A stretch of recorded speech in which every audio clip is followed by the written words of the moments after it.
It's nice to see you again, Westchester. It is Thursday, December 11th, 2025, and I'm Bonita with the Westchester Chronicle. Last Friday, December 5th, thousands of people lined the streets of Westchester to bring in the holiday season with the annual Christmas tree lighting and Christmas parade. 5, 4, 3, 2, 1!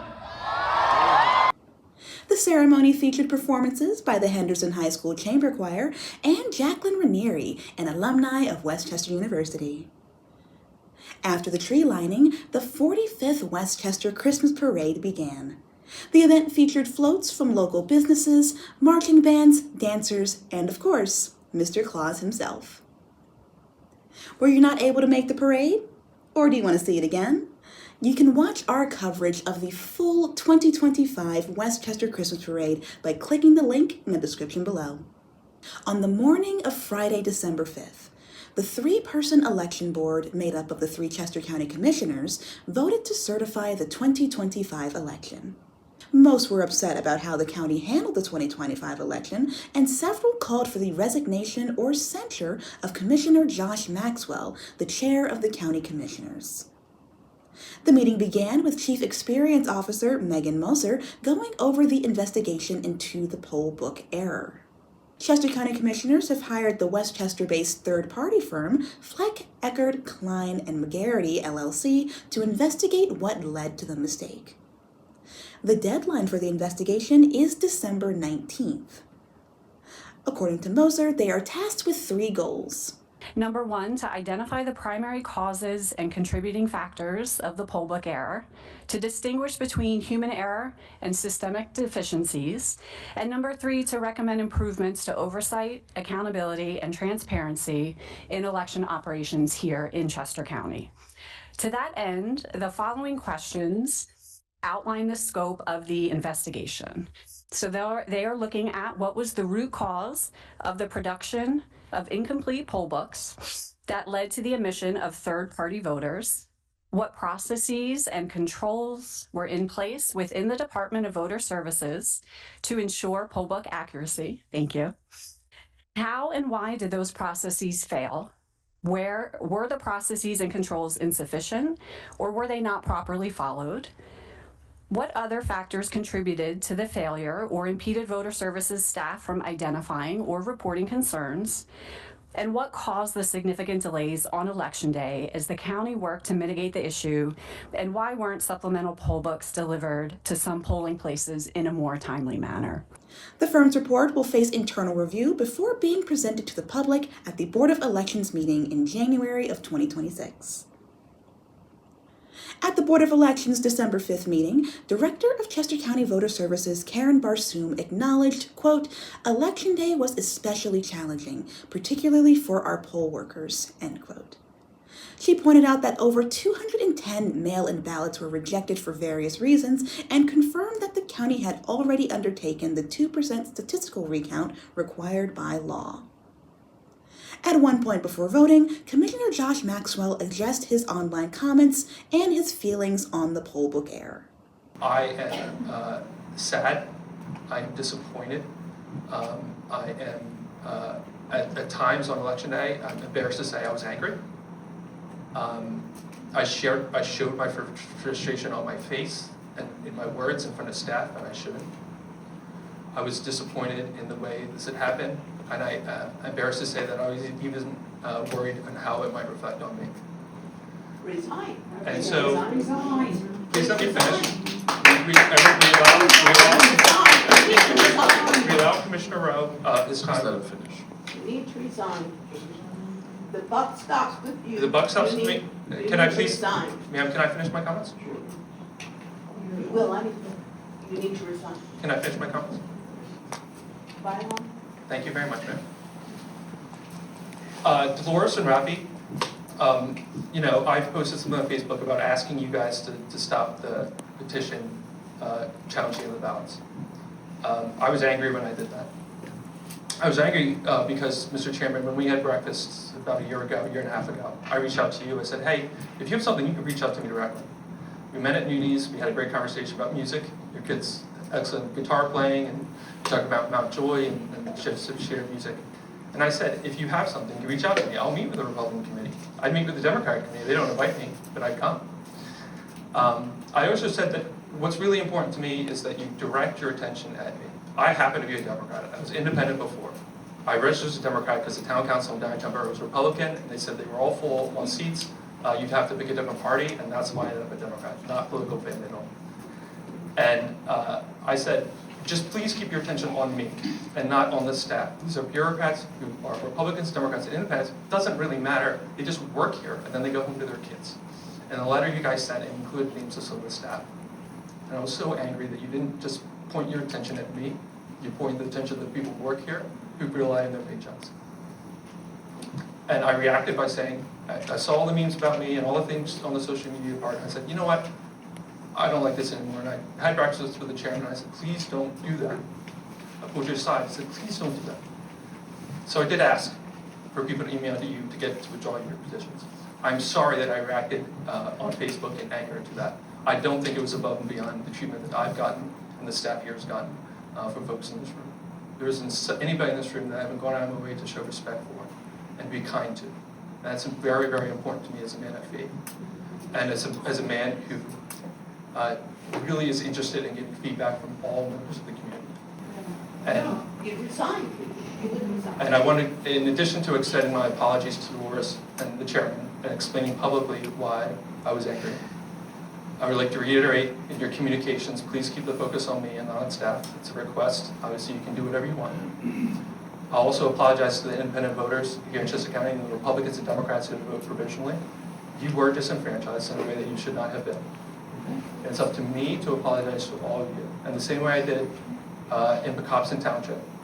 We're going to invest and do everything we possibly can to make the changes that we need to turn this around. And if you want to participate or be part of that conversation, I welcome it. I welcome it. Following public comment, County Solicitor Colleen Friends issued a short presentation instructing the commissioners that they have a mandatory, not discretionary, duty to certify an election unless one of two conditions are met. One, if there is a lawful recount or recanvass position filed in accordance with the election code, and the other being, quote, when there are more votes than voters in any precinct or county. Friends also stressed that neither of those conditions have been met. Prior to calling the vote, Commissioner Eric Rose stated that he felt the reason the election board existed was to apply discretion and expressed a feeling of obligation not to certify the election results because he questioned the accuracy of the vote totals. The commissioners voted 2-1 to certify the election along party lines, with Democratic Commissioners Maxwell and Moskowitz voting to certify and Republican Commissioner Rowe voting not to certify the election. After the meeting, our editor spoke with Chester County Republican Chair Raffi Terzian about the decision to certify the election. Well, we had said, and we're on the record as saying we do not believe this election should have been certified. There were just too many irregularities and issues that arose in this election, and many thousands of voters were disenfranchised by the actions of the county government. I hope that as this investigation moves forward, that it will be more inclusive of people, independent voices, and other parties, and not just limited to the law firm that the county has selected. That said, they also, I think, need to spend a lot more time figuring out how this never happens again, and also recognize that there's still a lot of voters out there who are very angry and frustrated with the outcome. So it's official. The 2025 municipal election is over. Thank you all for following our coverage. Next year is the midterm election, so I'm sure we'll have some updates for you. With the Christmas season underway, our editor Kyle Hudson sat down with Executive Director of the Business Improvement District, John O'Brien, about the fun events this holiday season. So December, huge month for Westchester. If you haven't been, you'll see the great lights that we do for Lights Up Westchester. So we really try and bring the holiday atmosphere and make Westchester very Longwood-esque. We also have a ton of events coming in. We just had the Christmas parade this past Friday. Coming this Saturday, December 13th from 11 a.m. to 6 is our Chris Kindle Market. 140 artisan craft vendors across 4 blocks of Gay Street. As a great way to come out and find that perfect gift for the loved ones in your life. As always, our organization, we promote shopping local. This is a great way to shop local. There'll be both the Westchester stores you know and love, as well as some great finds. So make sure to make a plan to come to Westchester.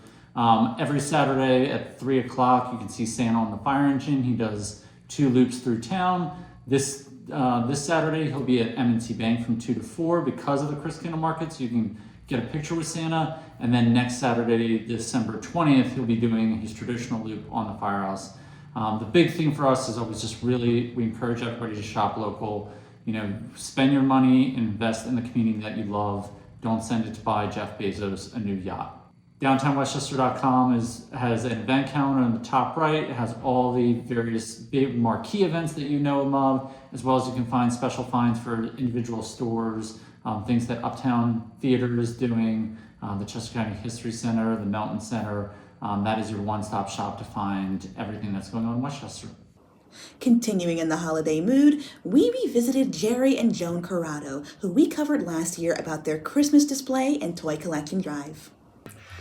We're doing our Christmas display, our annual Christmas display. We have the lights on until, January 3rd this year. January 3rd this year. Providing the weather's good and people can come out and Park and bring us an unwrapped toy if they would like, and they go to? Majority of the toys go to the Chester County Hospital pediatric unit and emergency room, and they're given out all year long when children are in the hospital. If they're being treated in the emergency room, they get a toy during the year. We also give toys to the Domestic Violence Center of Chester County and Family Services of Chester County. And the first year we did it, in 2007, we had 254 toys, but now we have thousands of toys. We stopped counting 3 years ago. Our daughter was out there and she's like, I'm almost at 5,000. I can't go anymore. So it got bigger every year. It's gotten bigger every year. People are very generous. You can find us at 1102 Knob, that's N-O-B-B, Knob Hill Drive, Westchester, Pennsylvania, 19380. Jerry and Joan are out there every night the weather lets them. Be sure to stop by. Now before we go, we want to remind you of a fun holiday event happening next week. Westchester Chronicle presents A Christmas Carol. Our editor-in-chief, Kyle Hudson, will be reading the abridged edition Charles Dickens made himself for when he would perform the story as he toured the world beginning in 1849. The reading will be held at the newly named Westchester Community Center at 7 p.m. on December 19th, the 182nd anniversary of the original publication. Tickets will be $7, and all proceeds will go to the Westchester Community Center and the Chester County Food Bank. Happy holidays, and we hope to see you there. This will be our last episode of the year, but don't forget to check out the newest paper edition of the Westchester Chronicle every Monday on newsstands now, right here in the borough. You can find physical copies of our weekly newspaper at several places in our community, like the Countryside Food Mart and Deli Gulf Gas Station on South Bradford Avenue, the Exxon Food Mart on South High Street, the Chester County Art Association on North Bradford Avenue, and now Buddy's Burgers, Breasts, and Fries, located right in the center of town at 11 West Gay Street. And if you don't feel like making the journey, subscribers can have the Westchester Chronicle hand-delivered to your door. You can find the link to subscribe down below. If you have a news tip or an event you'd like us to cover in our show or in our paper, you can reach us via email at westchesterchronicle@gmail.com. We are also looking for contributions such as photos, paintings, poems, short stories, and recipes. If you're local, we want to see your creativity. We look forward to hearing from you and sharing your talent with our community. As always, we want to thank you for your time, and we hope to see you in 2026. Until then, Happy Hanukkah, Merry Christmas, Happy Kwanzaa, and Happy New Year. I'm Bonita with the Westchester Chronicle.